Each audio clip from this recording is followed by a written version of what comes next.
அன்பு நண்பர்களே, இன்னைக்கு அன்னை சமையலில் பார்க்க போகிறது சிக்கன் பக்கோடா. இது நம்ம ரோட்டு கடையில் விரும்பி சாப்பிடுவோங்க. இன்னைக்கு வீட்டில் எப்படி கிறிஸ்பியாக டேஸ்ட்டாக செய்யலான்றதை பார்க்கலாங்க.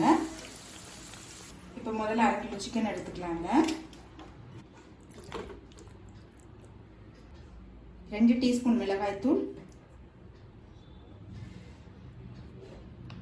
1 டீஸ்பூன் கரம் மசாலா, 1 டீஸ்பூன் தனியாத்தூள், 1 டீஸ்பூன் சீரகத்தூள்,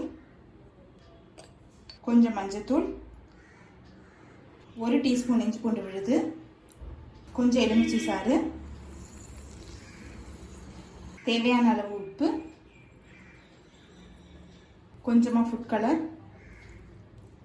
இப்போ இது எல்லாத்தையும் நல்லா மிக்ஸ் பண்ணிக்கலாங்க.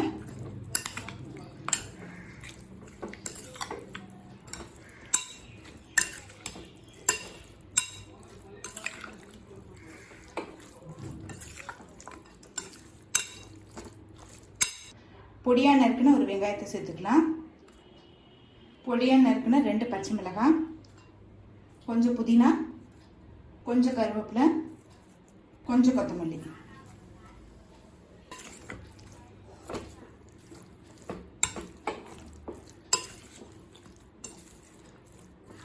இப்போ அடுத்தது முட்டையோட வெள்ளைக்கருவை இதில் சேர்த்துக்கலாங்க.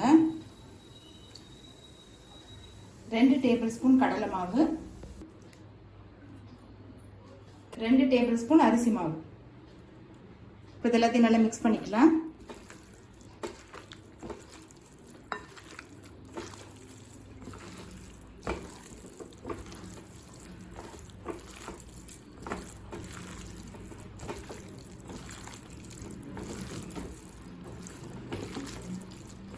தண்ணி சேர்க்க தேவையில்லைங்க. வெங்காயம் முட்டையோட வெள்ளைக்கருவெல்லாம் சேர்த்துருக்கனால தண்ணி சேர்க்க வேண்டாம்.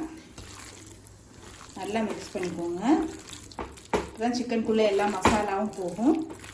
இப்போ எல்லாத்தையும் நல்லா மிக்ஸ் பண்ணியாச்சுங்க. இப்போ இதை 1 மணி நேரம் நல்லா ஊற வச்சிடலாம். இப்போ 1 மணி நேரம் ஆயிடுச்சுங்க. இப்போ எண்ணெயில் போட்டு பொரிக்க ஆரம்பிச்சிடலாம். இப்போ எண்ணெய் நல்லா சூடாகிடுச்சுங்க.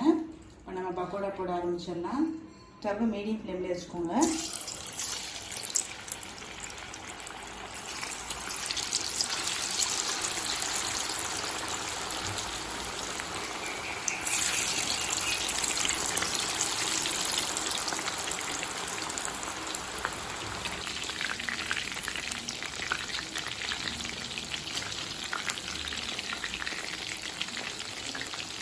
பக்கோடா பார்த்தீங்கன்னா நல்லா ரோட்டு கடையில் இருக்க மாதிரி நல்லா கிறிஸ்பியாக இருக்குங்க. ஒரு தடவை செஞ்சு பாருங்கள், கண்டிப்பாக உங்களுக்கு பிடிக்கும். பக்கோடா பாருங்கள், கலர் நல்லா மாறிடுச்சுங்க. இப்போ சிக்கன் பக்கோடா ரெடி ஆகிடுச்சு. சர்வ் பண்ணிடலாம்.